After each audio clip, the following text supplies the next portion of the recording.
পারুল রায়ানের মাথাতে ক্রিকেট খেলবে সংযুক্তা? সম্পূর্ণ ঘটনা জানতে হলে চ্যানেলটি সাবস্ক্রাইব করে ভিডিওতে লাইক দিয়ে দেখতে থাকুন। পরিণীতা সিরিয়ালের নতুন প্রোমোটে দেখা যায় দেবোত্তানু দাদুর উপর ভয়ঙ্কর আক্রমণের খবর পেয়ে পারুল ভীষণ রেগে যায়।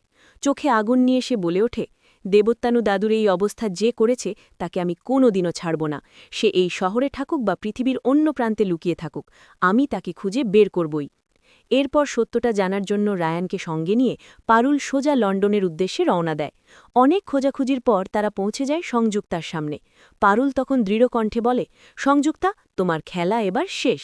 সংযুক্তা ঠোঁটে রহস্যময় হাসি নিয়ে বলে, সত্যি খেলা শেষ নাকি এখনও শুরুই হয়নি? হঠাৎই পিছন থেকে কয়েকজন গুন্ডা এসে রায়ান আর পারুলের উপর আক্রমণ করে। তারা কিছু বুঝে ওঠার আগেই মাথায় আঘাত পেয়ে মাটিতে লুটিয়ে পড়ে, আর দূরে দাঁড়িয়ে সংযুক্তা ভয়ঙ্কর হাসি হাসতে থাকে। কিছুক্ষণ পর যখন রায়ান আর পারুলের জ্ঞান ফিরে আসে, তারা দেখে নিজেদের এক ভয়ঙ্কর অবস্থায়। তাদের দুজনকে মাটির মধ্যে পুঁতে রাখা হয়েছে, শুধু মাথা দিত বাইরে বের করে। সংযুক্তা তখন ধীরে ধীরে তাদের সামনে এসে বলে, তোমরা তো আমাকে ধরতে এসেছিলে, এবার দেখো আমি তোমাদের দিয়ে কি খেলা খেলি।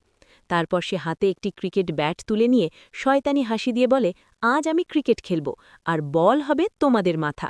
এই কথা শুনে রায়ান আতঙ্কে চিৎকার করে ওঠে, না সংযুক্তা, পারুলকে কিছু করো না। কিন্তু সংযুক্তা যেন আর কারো কথা শুনতে রাজি নয়। সে ব্যাট তুলে ধরে এবং বলে, প্রথম বলটা তাহলে পারুলকে দিয়েই শুরু করা যাক। ঠিক তখনই দূরে কোথাও থেকে একটা গাড়ির শব্দ শোনা যায়। কে আসছে সেখানে? কেউ কি পারুল আর রায়ানকে বাঁচাতে পারবে, নাকি সংযুক্তার ভয়ঙ্কর খেলাই শুরু হতে চলেছে? তো বন্ধুরা, তোমাদের কি মনে হয় এরপর কি হতে পারে? পারুল আর রায়ান কি বাঁচতে পারবে? তোমাদের মতামত অবশ্যই কমেন্টে জানাও। আর এমনই নতুন নতুন আপডেট পেতে এখনই চ্যানেলটি সাবস্ক্রাইব করে নাও। ধন্যবাদ।